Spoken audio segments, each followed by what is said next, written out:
welcome to the Yarn Parlor. I'm Allison. This is my podcast about knitting, spinning, and knitwear design. Today is April 19th, Tuesday. This is episode 14.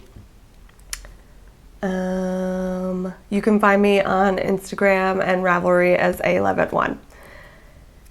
Today I was going to show some of my machine knitting, but this weekend I slotted in time to be inspired and design something to then machine knit.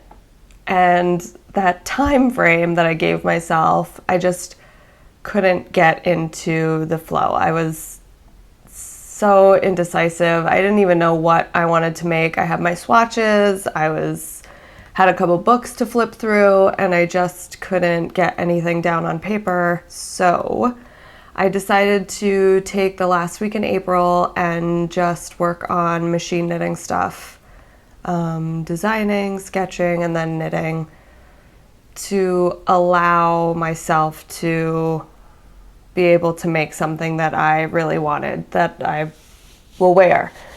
And so I don't have anything to show this week. But yeah, next week I can show you the beginnings of what I'll be making. Also, next week I'm going to join it's like a 5-day design challenge from ArohaKnits. ArohaKnits was formed or run by,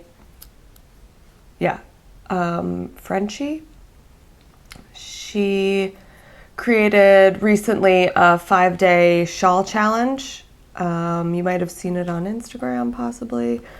It was to knit 5 different shawl shapes, forming, to know where to put the increases and decreases. So you did a shawl a day, and you just did like a little mini, almost the size of a swatch type of shawl, just to get the idea of how to form 5 different shawls.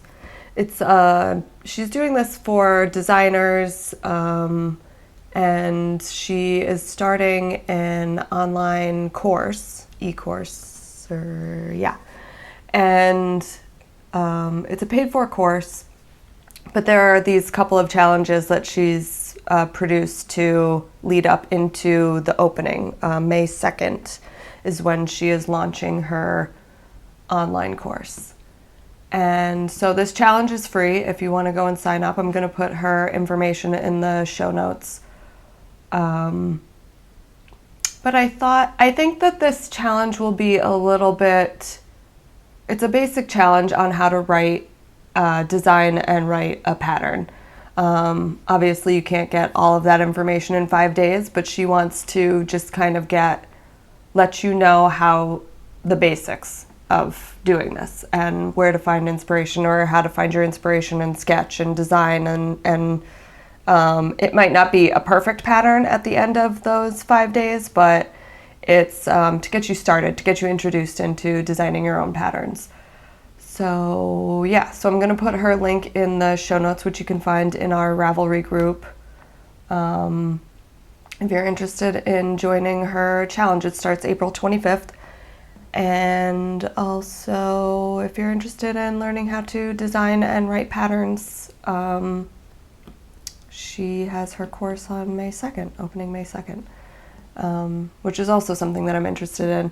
I think that even though that this challenge might be a little bit basic for me, that I still might be able to take away a lot of good information from it.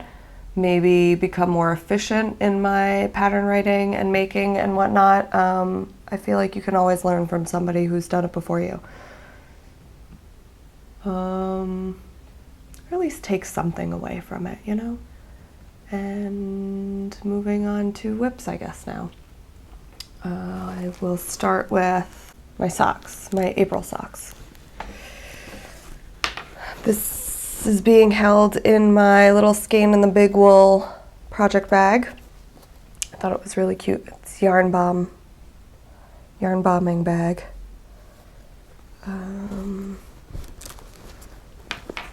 And I've knit a couple more inches. I'm actually really excited about these socks. I just have been bogged down with trying to finish my exploration station, which I didn't get to do, but we'll get to that in a second. So here is what I have so far. I've added a couple more inches to my sock. This pattern is Vanilla is the New Black, designed by Anneh Fletcher. And why is this tangled? It's cuff down, plain vanilla sock, but it's got a really interesting ribbed heel. And I said toe last time, but it's not the toe. It has a very interesting heel that I was intrigued by, and also they can be worn reversible because of this heel design. I mean, I guess any sock could be really worn reversible, but if you wanted to. But I found that cool, and it's a different heel for me. And here's my progress keeper. That's where I was last week. I love this yarn. I like working on this sock because of the yarn. It is 3 Irish Girls Glenhaven Cashmerino fingering. The colorway is Octopus's Garden, and you can find this yarn on A Good Yarn from Sarasota. It's super colorful. I love it. It's just got these, they're not, I've called them speckles before, but they're not speckles, but it's like an inch of like color. But it still produces, like, every stitch will be a different color, or close to. So that's what keeps me very interested in these socks. I like watching when I knit, myself knit, I guess.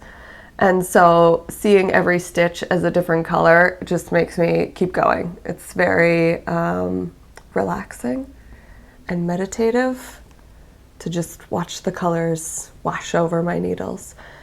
So, working on those. I know I have like a week and a half left to get another sock and a half done, but hopefully I'll get that done. I like working on the DPNs. These are Knitter's Pride Nova Cubics Platinas, US 1 2.25, and I like working on DPNs. Again, it's kind of relaxing. It's fiddly to cast on with them, but I find them a little bit more relaxing than Magic Loop. It's, I don't know, I enjoy it. And I think that's it for, there's the 3 Irish Girls. Oh, it's a MCN, I didn't even go over that. 80% merino, 10% cashmere, 10% nylon. And I'm still very much enjoying that it's an MCN. The cashmere really just, all these stitches are just so plumped up and cute and soft and squishy. I'm very excited for these socks. Next is my exploration station, which is still not finished. I will have it for next week. Done. Completed. I swear. But still working on the last section, the chevrons. The rows are so unbelievably long that after 2 rows, I'm like, I can't do this anymore. I think I have, here's the front. It's so massive. I think I have about, what is it, maybe 6 more rows of the chevron, and then I can bind off.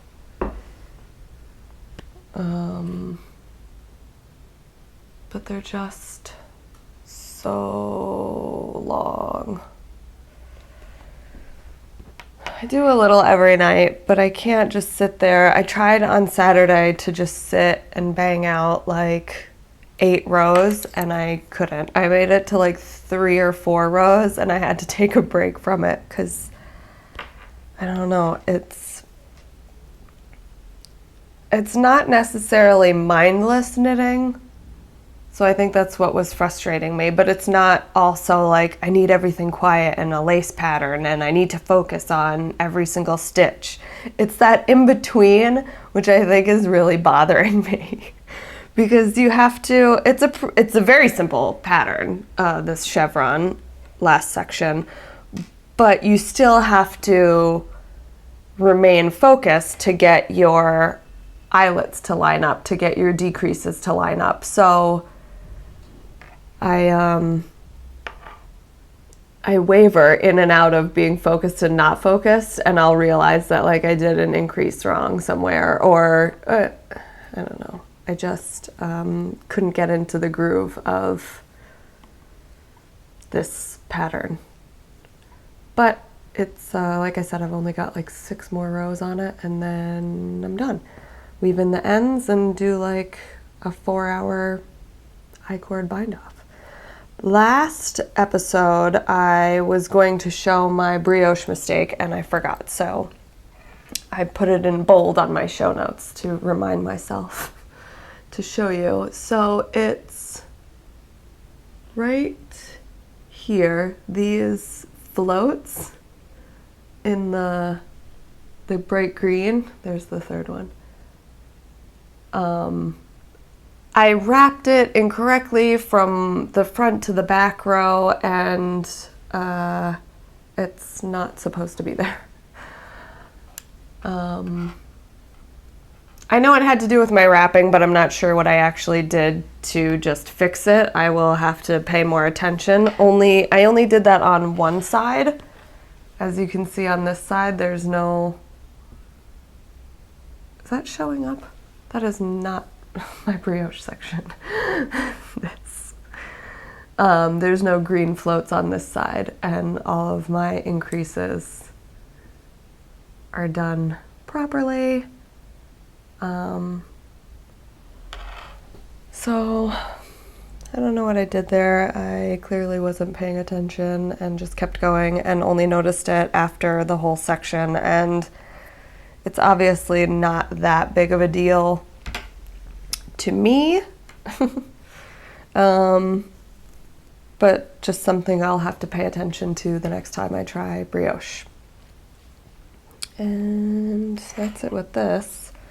This last section, the purple yarn, is my Hedgehog Fibers Spook on their sock base, which was their October of last year sock club color. Yeah. And all of the other yarns are listed in past episode show notes, so if you want to check those out. Next project is my next design. I'm working on the back panel. This is one of my own designs. If you're new to my podcast, I am working this year on becoming a knitwear designer. And I've done one design, which I have not published yet. I still need to take some photos of it, some nice outdoor, beautiful photos. I might do that today. But this is my second design. It is out of Barocco Captiva, which is the black yarn, and Habu silk wrapped paper, which is a linen wrapped with a silk thread. There's that. And the Captiva is 60 cotton, 23 polyester, 17 acrylic. And it has this nice, it's a stiffer yarn, but it has a really nice shine from the, I'm assuming polyester wrapped around the cotton.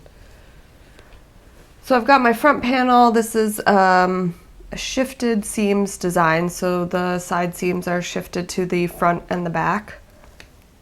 But I just have half of the back panel done. And here is my front panel.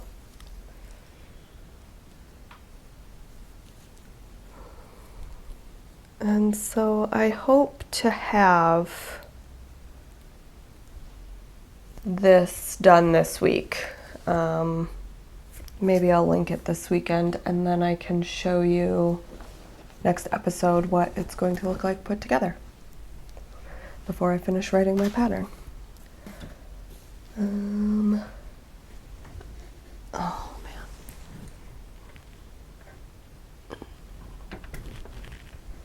Just got my yarn caught in my chair.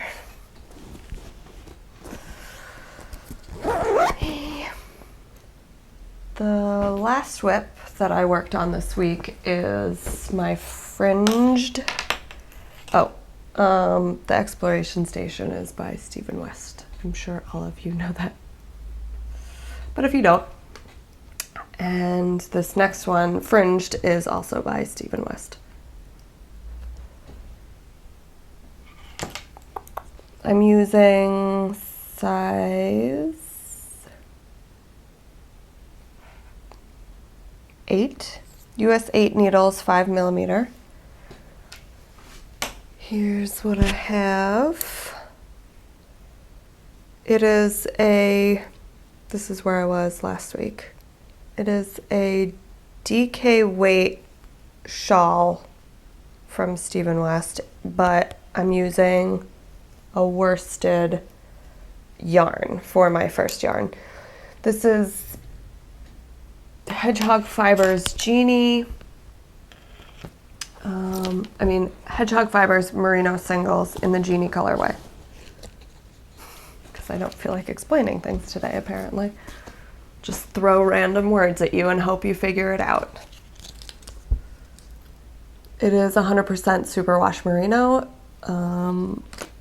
Super soft and squishy. I was almost done with my first skein and realized that I would need to join my second skein to finish out this section.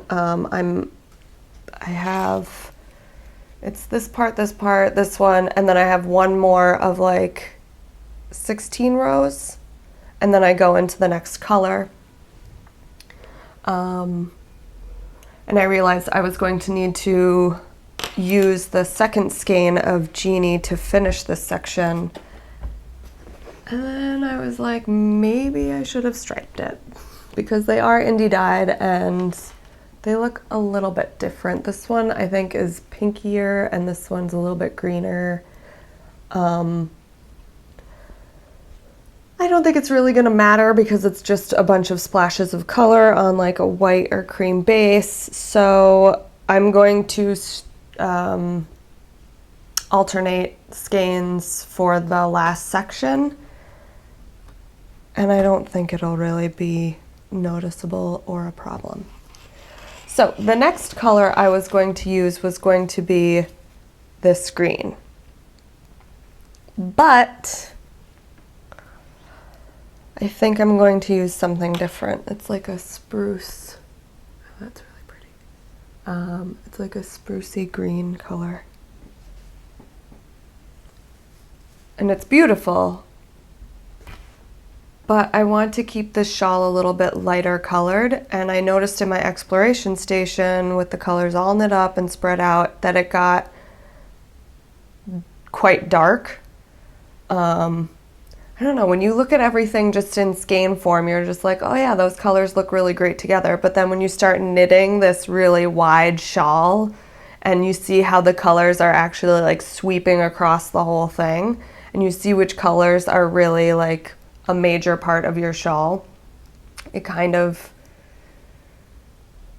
just gives me a different look. I can't do colors so well. I can't pick them or see them. I can't imagine it, I guess. I should kind of trace out shawl patterns with the colors that I choose to see how it's visually going to look. then I'd have to do it proportionally and I would drive myself nuts, I'm sure. But I'm thinking to switch that green because I have these two greens, and I actually did need another color anyway, so I'm thinking I'll use these two greens in the shawl, because there is like a swampier green speckle in here, so it does go. And I'm really itching to use up this yarn because I bought this at I think it was Vogue Knitting Live. It was like 4 years ago. And I've been dying to use this yarn just to get it out of my stash. So I think that's kind of another reason that I want to swap out these yarns, because this yarn I think I can find, I'm thinking maybe even like an excuse me hat or something. I think he's got a brioche hat, I know, but I think it's easier for me to match this with something. I just became really uninspired with this yarn, and now it's kind of like I really want to use it for the shawl, so I might as well like use it up, get rid of it. It's Diamond Luxury Collection Mulberry Merino. It's 50 merino wool and 50 mulberry silk. I believe this is a worsted weight.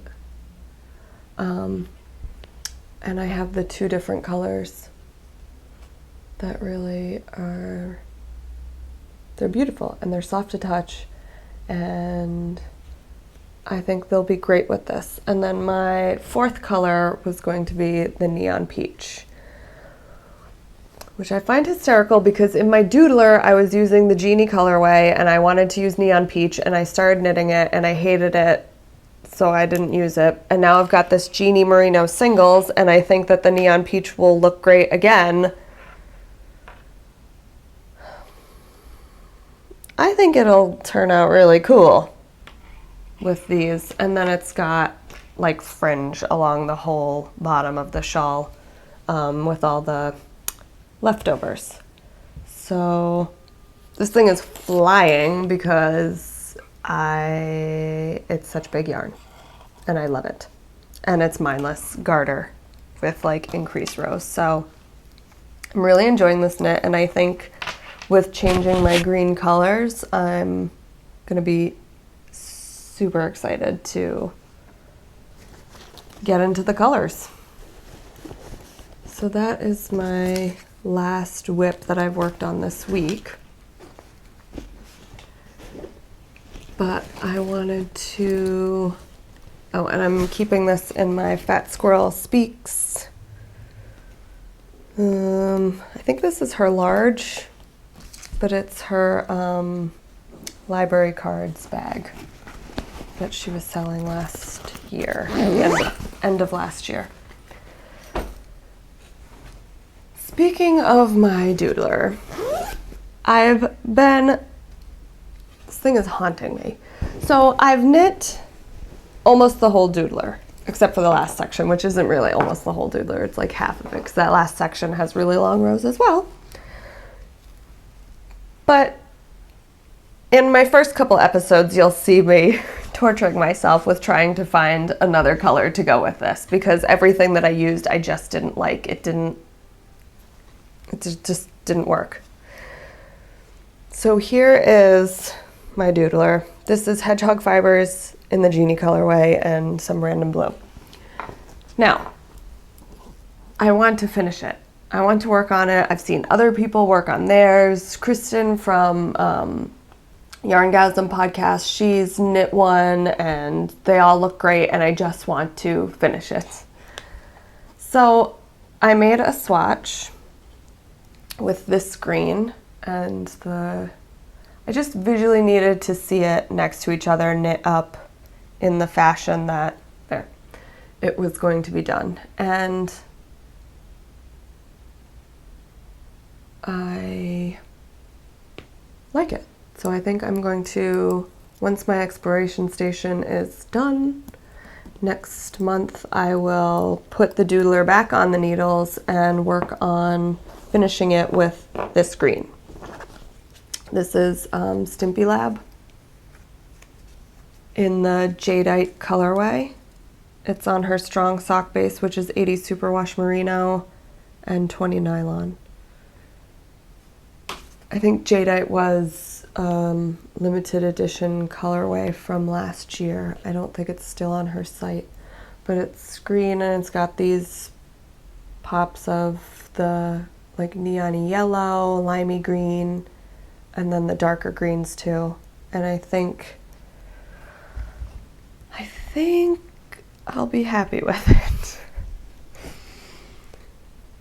I almost don't care if I'll be happy with it. I just want to finish the Doodler. But that's what it will kind of look like. And I wanted to not go over, but so I got this piece of paper color wheel from a class that I took at Vogue Knitting Live in Chicago last September, October. I took a class with Franklin Habit about knitting plaid, and he passed out the color wheel and went over color theory a little bit in the beginning of the class, which I thought was amazing. And if you ever have a chance to take a class by him, by all means, do it. He is an amazing teacher and he goes into great detail, and you can tell he really loves what he's doing because he just puts so much enthusiasm and effort into his class, into teaching his class, and like wants to make sure that everybody's on the same page. And I think he did an excellent job for his knitting plaid class. But he passed out this color wheel, and it's so simple, and but I think it really helps me when I'm picking colors. So I recommend getting a color wheel. This was a printout. I know they sell them at art stores and stuff. You can find it online, even if you just have your phone with you or whatever.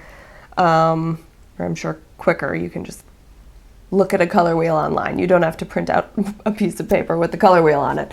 But it really helps me find out, I know the complementary colors, but in this one, in his, it kind of gives you other options on what colors would go well together.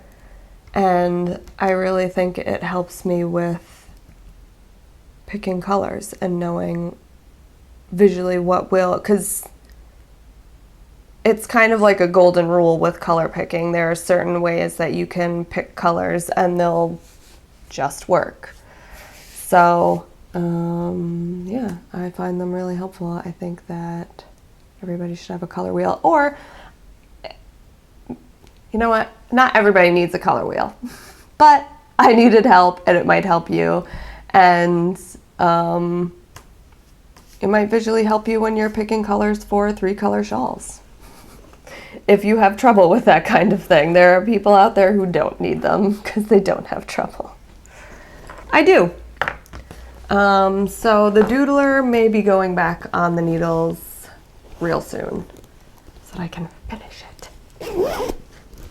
Another thing I wanted to quickly go over show you guys before I get into spinning was I knit a couple little swatches with the yarn that I spun last week. So I wanted to show you my swatches. I was using my Blaine Fleece and Fiber Icelandic roving, and I spun a 2-ply. This is like the tail end, so it's not the best sampling to keep, but it was something. And here's my swatch with the 2-ply. This is really, I spun it at a higher twist than my single, and you can feel it. It's stiffer, which is fine, but I don't like it as much as the single that I spun. So here's the single of that Icelandic roving, and I tried to spin it as close to a Lopi style yarn as possible. So it's got a very loose twist, single, using both the outer and undercoat. Yeah. And I love this one so much better. It's so soft and squishy. I really want to knit a sweater that out of this roving, out of a hand spun. So, and like I mentioned last episode, I'll probably in the fall do that. But I just wanted to show you how the swatches looked. It's still not, it's not a next to skin fiber, but it's gorgeous. It'll be a gorgeous sweater. And then the last yarn that I had has all of the Icelandic wool on it. This is Suffolk and Hampshire fiber. I spun a 2-ply. It's really soft and bouncy, airy, lofty, and it knits up really nicely as well. That is my cat crying for food because he has to go to the vet today and he doesn't get any food before his visit. So now he's crying in hunger.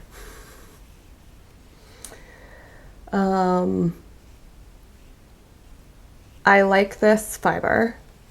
It's next to skin soft, but I probably wouldn't make a cowl or anything. I probably would make a sweater out of this. But it's very airy and spongy. I like that. Moving on to my spinning for this week. I was working on my loop bump. Let me just take it out of the plastic. Here's my loop bump, and that might be a better way to show it because I'm almost done with all of the hot pink, and I'll be moving on to these darker pinks. Oh, here's my cat. This is Smoky Bones. He's my handsome boy. Oh, and you're stuck on me. Go on. Go.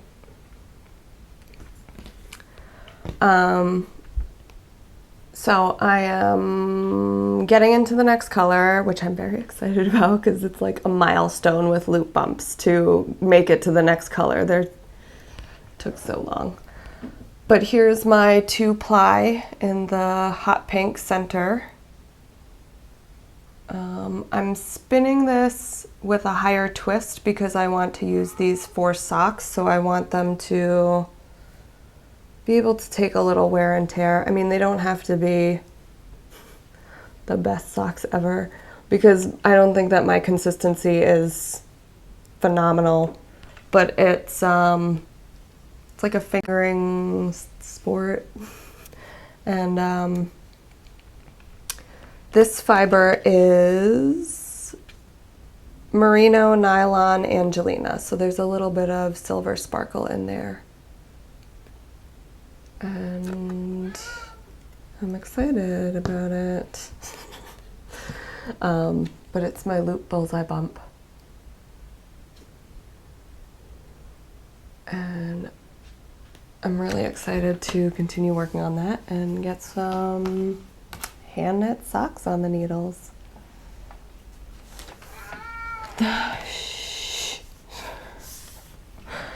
The last spinning samples that I've been working on this week are to try out my new Akerworks spindles, which I wanted to show you guys and talk about. So I've been using, I don't want to discuss the fiber this episode, but I will share obviously in later episodes. I just wanted to use the spindles so I could talk about them and show them off to you guys. So here is one of my Akerworks spindles, and these are 3D printed. Like a lot of people have been using Akerworks bobbins, and I think this is recent that they started making the spindles. And you can see on the spindle that there's those little the weighted balls, what are those called? Oh my gosh, I can't think of that word. Anyway, they add weight to even the spin. Can't believe I can't remember how. Anyway, this is the mini spindle, Lotus mini spindle, and 6.5 inches. I wanted to try a really tiny spindle because most of mine, well, I have two before these, and they were both bigger, so I thought I would try a smaller spindle, and it looks like a toy. Like when I first started spinning with it, I couldn't even like hold it properly to wind on my yarn. It's really small, and it's 0.41 ounces. I was having a hard time keeping it spinning at first, but it took a little bit of practice. I'm spinning a very fine, thin yarn, which I will ply up. These are the oyster Rolags from Classy Squid Fiber Co. And yeah, I really am enjoying my Akerworks spindles. The other one I got is their modular adjustable spindle system, which is you can purchase the whorls separately to the shaft so that you can basically adjust the weight. So this is the large geranium. Yes, large geranium whorl, and this one weighs 1.9 ounces. This is the trillium whorl. It's the medium size, which is 0.5 ounces. And then I got the large shaft, which is 10 inches, and it's 0.6 ounces. So I can change the weight by, let's see if I can do it here, just twisting off the whorl. And there's the shaft. And then you can, I don't know if I can show it properly, but there's grooves in the whorl so that when you slide it on, ball bearings, that's the word I was looking for. Those are little ball bearings to weight your spindle. So then you just twist and slide it onto your shaft so that you can change them up, which I thought was really cool. And this I'm spinning Classy Squid Fiber Co. Polworth Ice Cabbage, I believe is the colorway, as my sample yarn for the bigger one. And yeah, I'm enjoying them so far. The weight is great, and I think it's really cool with the 3D printing. And so if you like their bobbins and you want to try new spindles, you should definitely check them out. And even if you don't have their bobbins, they're still a really cool spindle. I really like that it's adjustable, that I can use different weights and change it up. And they have like 3 different sizes in their whorls and 3 different sizes in their shafts, so you can really play around with the weight. The shafts are carbon, not 3D printed, so that they won't get warped in the sun or in heat. They hold up better. So, oh, and there's one more thing with the adjustables. You can make it a top or a bottom whorl by moving this piece. I like a top whorl, so I have no need to do that, but they have videos on their website about adjusting it. And then that's it for spinning. I wanted to share another knitter confessions of a knitter, where I share my frowned upon knitting secrets and use these at your own risk, I guess. This week I wanted to talk about how I will cake up yarn, decide not to use it, and leave it in cake form and put it back into my closet. I think I actually have some, maybe you can see those two. Boop. are caked yarns that they're sock yarns that I was going to knit socks with and then decided not to. Well, one of them is a Christmas yarn and I didn't make Christmas, so it stayed there in its cake form. And KT from Inside Number 23 has talked about this before in some of her past episodes, that explaining why you shouldn't leave it caked up. So the reason that you shouldn't leave it caked up is because when you are turning it from skein into a cake, you add this extra tension into the yarn to create the cake. So your yarn is now stretched to basically its max. So yeah, so having it stretched out loses its memory and it won't bounce back into its original state, where if you left it in a skein loose and relaxed, it's more likely to keep its memory and bounce back. And so that's why you don't leave your skeins in cake form. I'm lazy and I don't feel like reskeining them, which is what you should do if you choose to use a yarn and cake it and then you just don't get to it and you think putting the cake back into your cabinet is totally fine. It's kind of not fine. If you choose not to do that, you need to reskein your yarn to keep it in a relaxed state so there's no tension on the yarn. That took a lot. That was a lot harder than I thought it was going to be in explaining all of this. But the exclusion to that is yarn that does not have any stretch to it whatsoever. So if you cake up a yarn that is a cotton or is bamboo, those do not have stretch or memory in them at all anyway, so those yarns are excluded to this reskeining rule.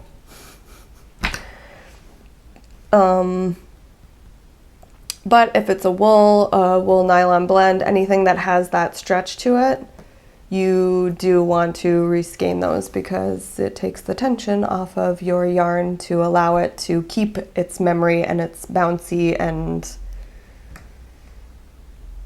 yeah, stretchability.